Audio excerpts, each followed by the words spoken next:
We just need to start focusing on what young people can do rather than what they can't. And that's where I feel like we all have that responsibility as parents and carers, as educators, as just people who come across young people in our lives. We need to start looking at what they can do and focusing on that. G'day, I'm Debra Caldow. Welcome to the Red Giraffe Solutions Expanding Worlds podcast, where we aim to support you as you help your young person with additional needs plan for their future, a future where they're safe, secure, and live a rewarding and fulfilling life. From around the world, I share stories and I share solutions from people making this possible right now. I'm a parent of a young person with additional needs, so I understand the challenges. Many of the people I've interviewed on this podcast have already helped me design a better future for my daughter, and I hope that they might help you as well to imagine what's possible for your young person. This podcast is made possible by Red Giraffe Solutions, which is a project I'm proud to be part of, supporting families to build a better future for their children. We now have available at Red Giraffe Solutions an online course called Independent Cooking Made Easy. This is a new and unique approach we developed when we realised traditional cooking techniques and recipes were never going to enable our daughter to cook without some support or supervision. It's a safe, simple system that uses no more than 5 ingredients, has no weighing, cutting or chopping, and no lifting of heavy dishes. Each of the 16 recipes in the course includes a step-by-step video of our daughter making the meal, plus a visual recipe card. We developed this for our daughter to solve her challenges with cooking, and every recipe in the course she can and does genuinely cook for herself. You can find a link to the course in this episode's show notes.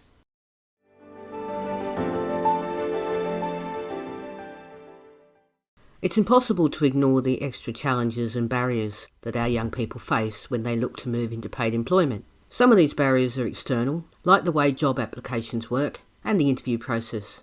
But some of these barriers are also internal, in the way that our young people perceive themselves. And in this week's episode, which is the second part of my conversation with Katherine Jennick from What's Your Strength, we talk about ways to break down those internal barriers, as well as what changes to the recruitment process are needed and why these would not only be good for our young people, but would benefit employers as well. As Katherine explained in last week's episode, the What's Your Strength cards are key to what she does. But she also works one-to-one and does workshops, so I was keen to find out more about what people say to her in those sessions. So let's hear more from Katherine about that.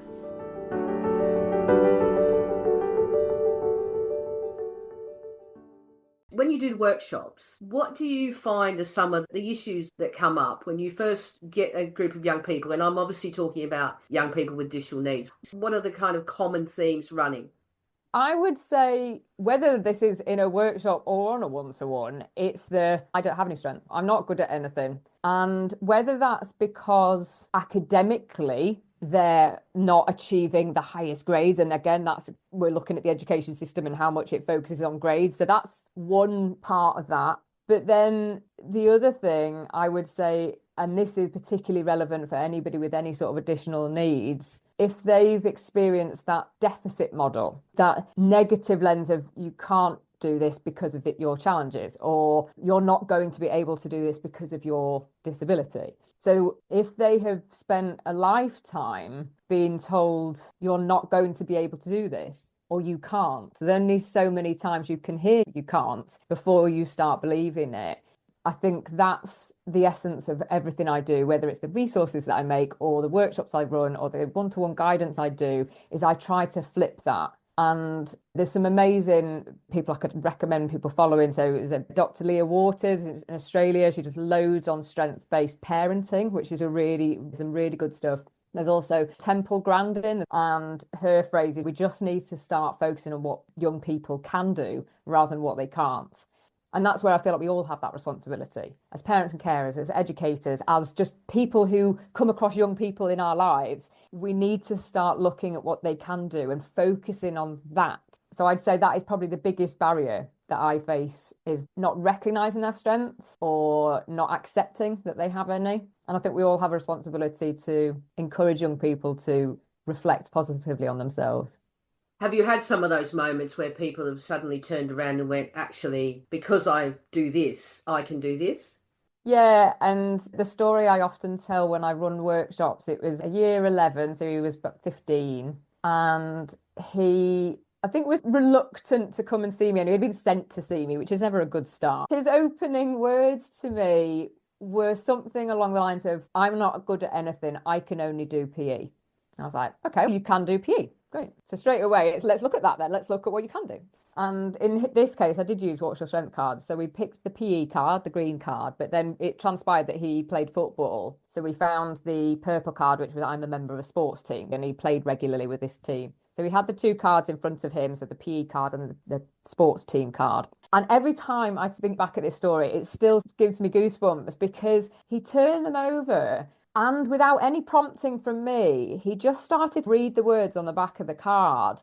And then it just started to pour out of him. He just started to tell me all these stories about his strengths. So he was saying, actually, when we're losing at half time, I'm always the one that sort of cheers everybody up and motivates everybody to keep going in the second half. And I have to get to training every single Saturday morning. So I have to be motivated to get there. So he was basically picking out words and giving me stories. But then what was really lovely was he then said, I could use all of those skills at work. And it was just like this moment of you've just described transferable skills to me in his own language in a way that made sense to him. And then we could talk about the fact that those strengths that he just described to me and those stories that were his stories and he owned those stories, he could have with him in his sort of backpack as he went on his career journey. And any time he liked, he could pull out one of those strengths in any work setting or in any sort of life situation. If he needed to draw upon those strengths, they were in him. It didn't matter that he developed them on the football field, they were his strengths and they belonged to him and he owned them and he could then choose to use them at other times of his life. You think that's because people compartmentalise then what they do and think if you play sport, you're not academic, or if you're good at that, you won't necessarily be good at that. Yeah, I would agree with that. And I think that ability to be able to, whether it's translating one experience into another or just taking the time to reflect and to recognize what you do have and where else that might be useful. Because actually, I think also when I talk to people about a strength-based approach, and Leah Waters talks a lot about this in her book, that people then make the assumption that it's almost denying that weaknesses exist or pretending that everything's great. And it's not that. It's looking at the bigger picture and saying, these are my strengths, these are the ones that I'm going to focus on. Actually, how could I use those to help me with the things I find harder? So I think it's looking at yourself in a bigger picture and thinking, how can I use the strengths I've got in other parts of my life and making those connections? But sometimes that's hard to do yourself. And I think that's why sometimes it can be helpful to have somebody to coach you through that conversation so you can start to make those links. But then once you give a young person an opportunity to see that link, then they see where it links to other things and they can then join the dots themselves. And sometimes you need to physically do that. So on a whiteboard, on a piece of paper and draw it so then they can literally see it. Certainly for myself, I'm definitely somebody who has a preference for visual learning. I need to be able to see it. Again, that sort of reminds me a lot in my own practice with young people. I really try to meet them where they are. And if they're somebody that likes to have a visual aid, then we'll use pen and paper. If they like to be doing something and something practical, there's some great examples of people using Lego bricks to build their strengths. So they use Lego bricks alongside the cards and literally build their like tower of strengths. So I think it's helping young people to see it and then they can then make their own links to other things. Have you had many conversations with parents and carers about how they find using the cards? It's interesting. I was at like a summer fair recently and I got the cards and two boys, 9 and 14, something like that, came over and they were having a little look and the mum was peering over to see what they were doing. And what was really nice is she just stood and watched. She didn't get involved because what sometimes the temptation as a parent or carer, and I know because I've done this myself, is to start to almost talk for them and go, oh no, because don't you think this one, don't you think you're good at this? So these two little boys were talking to each other, picking the cards out and spotting words. And the mum just watched and she said, I wouldn't have thought he would have picked that one. I didn't even realise that he would have thought about that about himself. I'm going to go and talk to him about that later.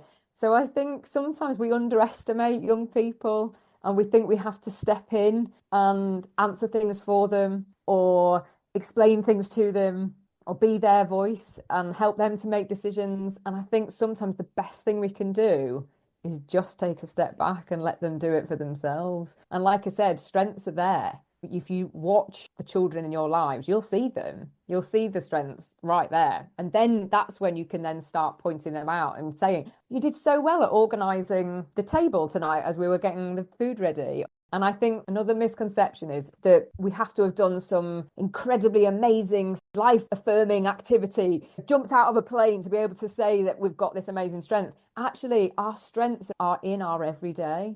They're in our everyday hobbies, our everyday life experiences, our everyday interests. That's when we can then start spotting them.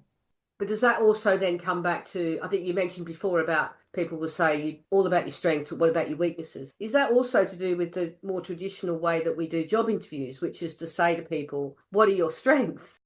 It was interesting. I was telling you earlier that I was at the BASE conference and somebody was, in fact, I wrote this down. She said, job interviews, find people who are good at job interviews. I thought that is just such a classic statement. And it's true. There is examples now of changes, employers that are embracing different recruitment strategies finally, because I think particularly for young people entering the job market for the first time, let alone if it's a young person with additional needs, trying to jump through the right hoops and just go do what is expected of them in that recruitment process is really hard. There are some examples of employers now giving questions in advance, which is great. So for some people, that means that they can prepare a better answer or be clearer on what is expected from that answer. To answer that question, what's your strength, is hard. And that's why I like to try and approach it, completely flip it and say, well, what do you do? Think about that first. What do you do? Do you love Lego? Are you the person in your friendship group is the peacemaker? So just think about your everyday. What do you do? Then dig into that and figure out what your strengths are rather than the starting point of what's my strength? It's like, oh, I don't know. I wonder whether the reality is we need to change the way that interviews happen, particularly for young people with additional needs who you've talked about experiential learning, which most people would say that young people with additional needs find that an easier way to learn or a better way to learn.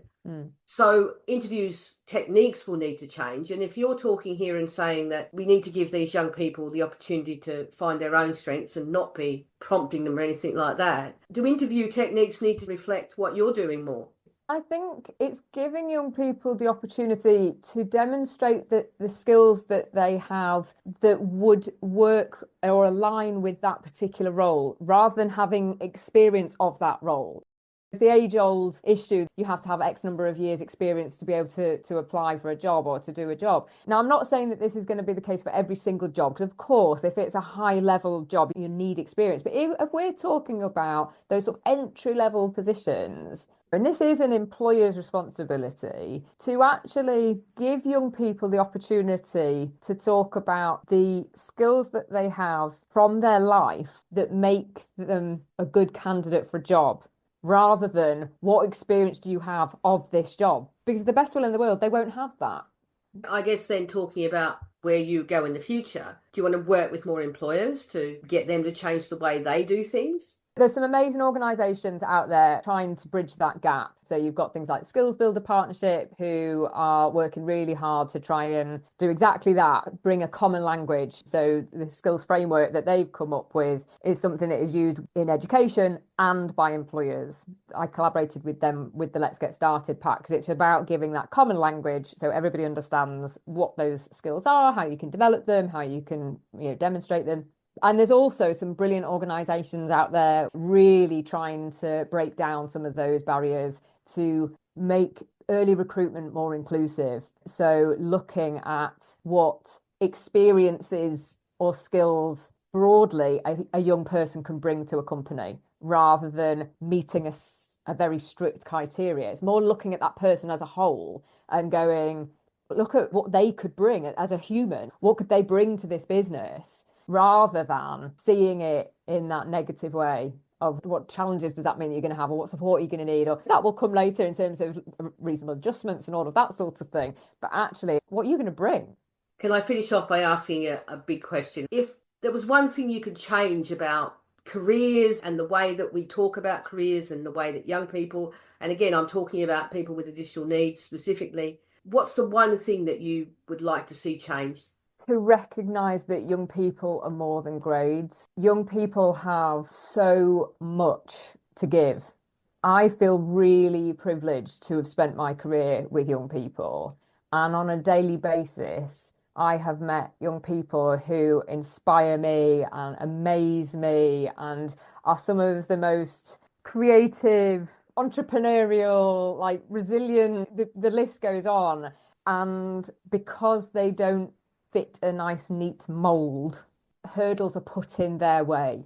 They haven't put the problems there. Society has because they don't fit what people expect, or they haven't got the grades that are deemed as enough. Yet they have so much to give. And I think if we just take the time to allow young people to shine in their own uniqueness, then they can go out into the world and do their magic.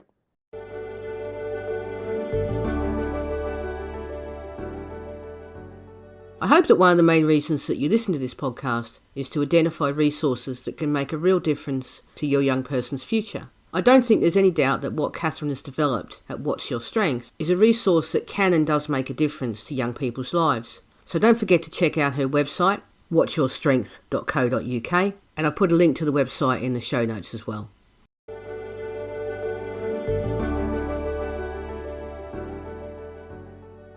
I just want to say thank you for taking the time to listen, and I hope that the stories and solutions shared on here help you as you support your young person to create their future. If you know anyone who would find the ideas useful, please share the podcast with them. To support the podcast, please consider finding out more about the Independent Cooking Made Easy online course. It's a safe, simple system that works. There are links to the course in the show notes. You can find me on Instagram and Facebook. You can also connect with me on LinkedIn at Debra Caldow. I'd love to have a conversation with you on any of the topics we all care about. Bye for now.